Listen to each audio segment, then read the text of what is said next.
Here we go. Welcome back. Goldbridge? Honestly. Is that Goldbridge? It's Gary no, Neville. That's Gary Neville.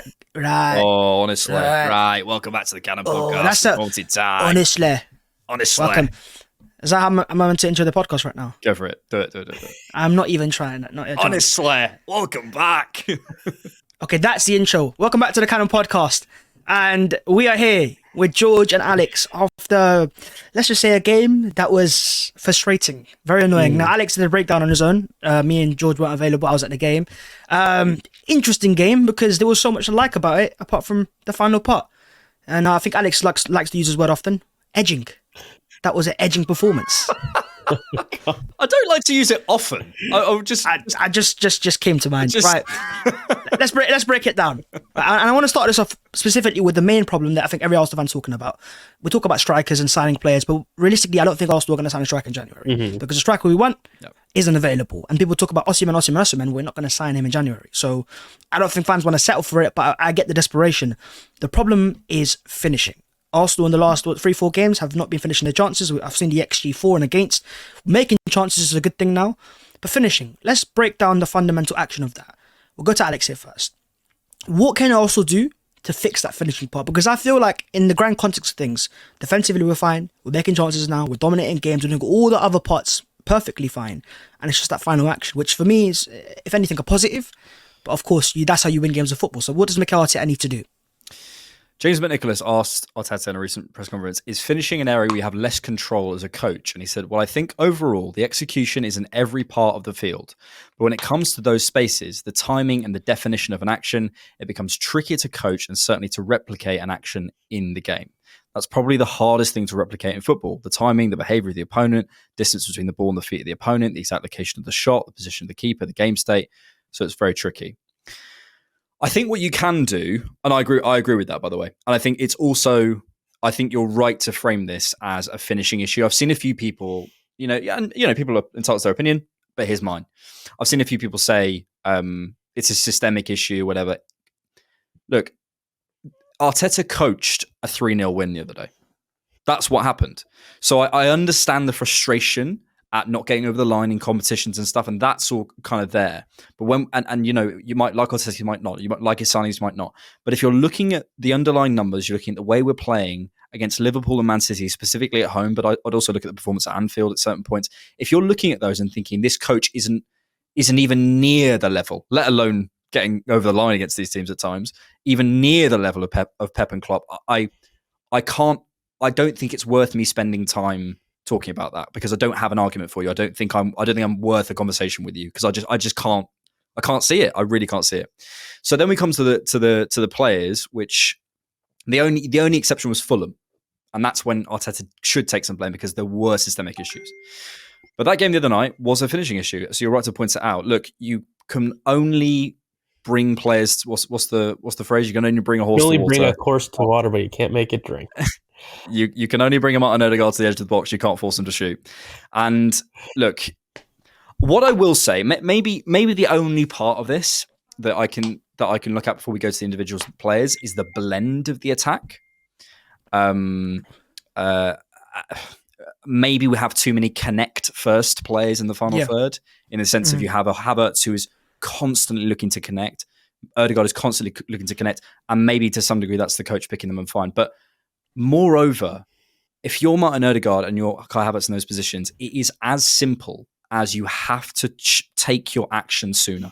There's no magic pill here. There's no sort of, if we just sign this player or that player. How many opportunities do we have in the final third where it just delay, chance gone? That is the problem. You have to be more proactive in the final third, and that comes down to the individual choices of the players. Yes, the manager picks them, but in the moment, he is creating... Jesus Christ. What's going on here, mate? What is going on? It's all firing off, mate. Get kicked out of the press conference. But, it comes down to the individual choices of the players in the moment, because Arteta is getting them there, and there is, you can talk about... I just think it comes down to that, and there's no magic pill. There's no, if we move this player to there, or we move this, that, and the other. We're getting the chances. We're in the positions. It's about taking your action sooner. It is as simple as that. And I don't think it needs any more complications. It's funny because at the start of the season, there was a very good stat going around that in terms of big chance conversion, this is up to October, Arsenal were the highest in the league. So I don't even look at it as it's the players' problem, because normally Saka, Martinelli, Odegaard are pretty good finishers. I just look at it as bad form. And when you build a team of young players that are all under the age of 25, we all often gas you up as Arsenal fans, we're so young, we're so exciting. But you're also going to get inconsistencies. That's why when you hear about Salah and Mane, they weren't world-class players or considered world-class players until they were 27, 28, when you get past that stage of when you're experienced. And I think that's why I'm not really too concerned about this being, if anything, I feel right now we're getting unlucky, because this is not sustainable in the sense of you make this many chances and you don't score. The only thing I'd add to that, though, is what you don't normally get is all of your front players. That's what I was going to say. You don't, like, that doesn't normally happen, and maybe George, you can comment on that, but that is the unlucky part for me. Yeah. I mean, so the thing is, I kind of look at blending personalities, and it kind of talks to which of our front line is a killer, in quote end quotes. And, it's about asking yourself kind of, I think Martinelli is really the only one that's slightly a killer, but within that, do we have a player that has incredible technique striking the ball? I think we've got some good technique. I think we've got some players that are very good. I think Trossard's maybe arguably the best striker of the ball, maybe in that front line between both feet. But do we have a first line option in the front five that you would say is incredible at striking the ball? I don't think we have one. I think so. And I think if you were to go through every top attack in world football, you can name at least one. That's a problem for me, number one.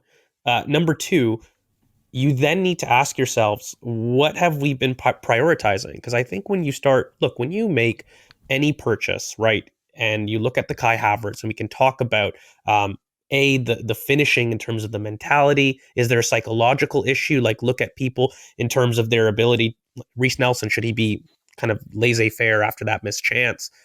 People are maybe critiquing some small things that I'm not really aligning with. I think that happens, and it's fine to have a personality that differs it with that. I don't think you need to be someone that's super intense, and that makes you a better finisher. But one thing that I do think you need is aggression in your actions, and that can come from a quiet boy. I mean, we see that with Bukayo all the time in terms of him driving in the middle. I think more central Bukayo is something that we haven't seen enough of this season, and more central Martinelli is something we haven't seen enough of this season. And so when you're talking about looking at the team as a whole, and if I'm trying to really diagnose the problem, I can't get away from the fact I feel our wingers were more inside last year, whereas this year we've almost platformed our number 10s to try to take that responsibility. And they haven't been able to find the same shooting preferences as maybe a Martinelli or a Bukayo Saka. And I think that has been one of the bigger issues. I don't find we facilitate on the left certainly enough. I think hopefully down the line we can have a conversation about the passing efficiency, because I think there's some really big issues in terms of where we're receiving, who is receiving, and who is getting these chances more consistently than not. Because we do have somebody in Martinelli who has been our best finisher. I think beyond him needing to improve individually, beyond him needing to be more aggressive with his actions, making sure that he's driving to goal, not recycling as much. I think that some of these things are individual, but then at the same token, I don't think that we're platforming him in the right way. Yeah, I want to be completely clear. In that Liverpool game and that West Ham game, for me, I look at the players, because I think what the coach has done is he's coached a very good game, and we didn't finish our chances. But in the overall picture of the game of our season, I concur with you, George. And I also want to add something else on Mikel's list, maybe. In the same press conference that I read out, he was asked the question about the finishing, sort of after the quote I read out earlier. And he said, essentially, we knew. He says we, uses the word we knew, he doesn't clarify whether he means in the summer, but it sounds like he meant in the summer, that the players weren't going to be able to do what they did again last season. That was a one-off, is what he says. And that's my frustration, is that, okay, so I sat here naively, not being paid by the club, thinking maybe there'll be a bit of a drop-off, but broadly, I can see, similar-ish numbers. Okay, maybe they might not hit the absolute heights, but we're not going to be sat here halfway through the season with our top scorer at 6 we're not going to be sat here halfway through the season on a run where we've scored one goal from 6.43 xg, wherever it is. That's not going to happen. So maybe he couldn't have predicted that. But I was sat there in the summer going, the issues we had were defensive midfield and further back. And you can look at it, whatever. But I think if you knew those issues were coming, again, this blend of the attack, and George was obviously talking about the Martinelli thing and where he's picking up shots and all these sorts of things. But again, I think you have to, if he considered, we're going to see the finishing drop off at least, maybe not to this level, it does irk me that nothing was done in the summer in terms of a profile to change this up, to add new energy, to bring a different type of thing, because we are missing a lot of profiles from that forward group that I think would really help. Yes, there's system stuff as well, but I think Mikel has almost hamstrung himself, and it seems like he knew that this not would happen to this extent. That's not fair, but he knew a level of drop-off would occur, which is why, again, as well as the systemic stuff, I also think from the personnel, if we're looking at the big picture rather than the two games that I mentioned, which are just finishing issues, that is a concern for me. Well, I think people blend this idea of overperformance and output, and then there's a lot of weird narratives going around. So, for example, Arsenal, the same forward line that people believe is not good enough, scored the most goals for an Arsenal season in our history last year. Yep. Fact. Another fact, they are the youngest kind of front line that really we've had in quite a while, and with that comes the up and down inconsistency that we all expect. But I think some people didn't. I'm going to be really honest with you. They looked at last season, they saw the overperformance, and they said, you know what? They're so young, things can only get better. And there was a level of projection that I think is missing some people. Now, does that account for the severe drop-off that, say, a Martinelli is doing? I don't think so. I think there's a certain level of unluckiness in basically generating 6.47 XG in the last 3 games, 61 shots, and scoring 1 goal. Yeah, there is a certain level of unluckiness there. But I think as a whole, what we can do is it's impossible to replicate maybe a shooting situation. Mikel talked about it in his press conference, but when you start to talk about actions, it comes down to confidence, it comes down to authority, and who's willing to take that authority. And I just think too often, at least in the front 5, we have too many that are willing to become a passenger within it. And a lot of it comes down to who's going to get that zone of influence. Who in your team are you going to build around? And that could be a question moving forward, because I'm just not sure that we've seen the same emphasis this season on the same players last year. And that also doesn't have to be a bad thing, right? Like a team evolves. There is differences that a team will focus on. But if we're going to move forward, I'm looking at least in the second half of the season, what can I control? I can't control the team basically finishing at a 1 standard deviation or a 5% level for the rest of the season. I don't think that this unluckiness, quote unquote, is going to continue for 5-6 months. People are going to come back into form. You assume that, right? But when I look at like repeatable patterns, what can I see? I can see a right-hand side that for the last 2.5 years has generally, despite up and downs, been platformed to succeed.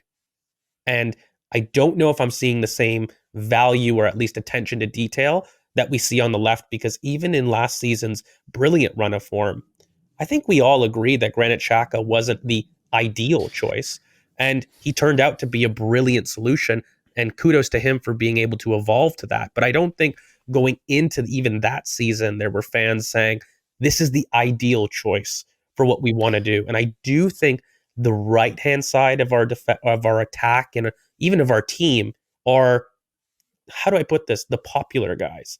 The left seems to be a collection of individuals that have a little bit of island of misfit toys about them that I think we need to balance a bit better. I do agree, George, and we'll come back to you in a sec, Bhavs. I do agree, and I can see the issues on both sides, but in the games that we wouldn't be having this conversation with the players, and it's not to reduce it down to one thing, but this is my kind of my point is I understand the systemic stuff that Mikel can look at, and I broadly agree. I think the left-hand side hasn't looked at its best all season, and that those are conversations that are relevant. But for the run that we're on right now, do you put that over the individual finishing, or do you see it as equal factors? No, I mean, I think obviously the finishing in the last 3 games are an issue, but I also just don't think that's something that would carry on kind of more than 4 or 5 games. I think I see that. in order to like in order to fix that, that's a little bit more, listen, boys, let's take some a little bit of authority, make sure that we try to play on instinct, less about the pattern play. Can we maybe forget? And I think, though, part of that solution is allowing freedom.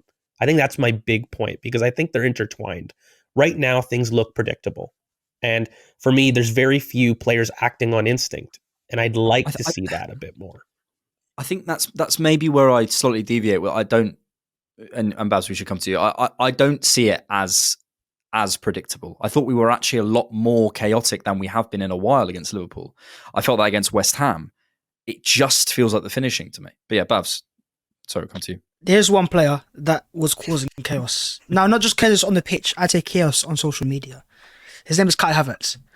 Now, look, on the pitch, on the day, he missed a few chances, and actually made a few chances as well. In terms of the actual generation of chance creation and just getting into positions, I think he was pretty decent, in terms of a centre forward and actually making things happen. But the finishing part, and it's not even just the finishing, it's the urgency in the finish, seems to have caused a lot of Arsenal fans a lot of anger, frustration. Why can't you shoot earlier? So, in terms of Havertz, right now, we'll go to George here. Do you think he's actually as bad in that performance specifically as maybe he was made out to be on social media? No, I mean, it was probably one of his better individual performances as a whole. That's what I kind of thought as well. Yeah, I feel as though that he was very strong back to goal, actually. He wasn't losing the ball. I think he was secure as well, and he was offering himself as an option both sides. I don't think I saw one side being favorited. Look, the finishing at the end of the day, it's pretty shambolic, and we know about that. And I think I've got this theory almost that part of the reason of him playing midfield, at least in Mikel's thinking, by the way, was to actually reduce pressure in a sense. So bear with me on this. I feel as though that by being in midfield, you're going to have less chances in general in front of goal. And on a player that's really lacking confidence, if you're going to continue some of the same patterns, it's very easy to go into kind of this mental spiral about nothing is working and nothing will work. And I think part of the midfield adjustment was, we're going to try to get you to make the same runs, but we're not going to try to get you be the person, or at least the narrative, where you're the one finishing the actions. At 9, you can't really escape that. When you play at that, you're leading the focal point. And so you're doing a lot of the same things, but at the end of the day, you're being asked to also finish those chances. And I think part of that pressure, if I'm looking at that Liverpool game, I'm saying, brilliant, we have a bit of the Darwin Núñez about us. You're creating chances, you're not going to finish them, but I'm not worried because you're making those chances. As long as that movement and that chance creation continues, I'm willing to work with you, right? That's the whole point of kind of a Darwin Núñez in general. I kind of feel similarly with Kai Havertz in terms of him at 9 in that position. I think it's the best that we can do with the team right now. But at the end of the day, there's going to be a little bit more pressure, in my opinion, from a lot of fans, because they're going to see those final actions more. And even if that means still basically making the same runs from midfield, because, by the way, I don't think his role was massively different. I think he was still asking to at least attack the box in very similar ways. One thing is, of course, I think that he gets a little bit more freedom when he is at the 9 for himself to kind of stay up there, and there's less second phase receiving responsibilities. But those are just small tweaks, right? And that leads to other problems. So I think he himself looked freer, but look, mate, at the end of the day, the finishing, I can't sit here and lie. Like, it was shambolic. Like, there was genuinely a couple open goals. Really, the set piece for me was really difficult for a player who I think has good aerial ability. If you're asking about Kai Havertz, about one of his strengths, it is aerial ability. And I think that there needs to be a time when we stop saying there's some really good stuff here. I need to see a more complete performance. And I think you ask those questions when you cost above a certain price point. And some of it's unfair, but I do think some of it is fair to accept a bit more aggression. He needs on-the-ball aggression. And that needs to come from a passing angle, from a finishing angle. I think his actions on the ball need to carry more conviction. And I don't mind if he misses. I think it comes down to fans just wanting to see him attempt. And I think that's maybe the biggest frustration if I'm trying to get a temperature gauge on social media, and even myself, because I'm sitting there saying, look, mate, if you miss and you don't do the action, you don't succeed, I'm not going to bite your head off. I just want to see you intend to make the right play. And I think that's really the biggest issue that I'm finding with Kai Havertz. But as a whole, Liverpool was really the last performance. I would say that's a poor overall game. It was really, really good. just the finishing needs to come together. Yeah, he's always in the headlines, and I think he started 2 games in front of the season, City in the Community Shield and Liverpool in this game here, and he could have scored 4 or 5 goals in those 2 games, which is, I actually think it's a positive, but of course there is a bit of Darwin Núñez there where it's like he's making the chances for himself, but he's not scoring the chances, so what's the point of that? I want to talk about our goalkeeper though, because there's that one pass in that first half that Ramsdale plays right at the start of the game, I think it's right in the first 2 minutes, where he fires it through, and that seems to have been a catalyst for a new conversation, or not an old conversation if anything. Does Aaron Ramsdale deserve to get his place back? Or is his Arsenal career over? Because people see that performance and go, hang on a minute, there might still be a chance for him here. Alex, what do you think? Thanks for checking out the Cannon Podcast. To hear the full episode, sign up as a YouTube member on this channel or go to patreon.com/thecannonpod.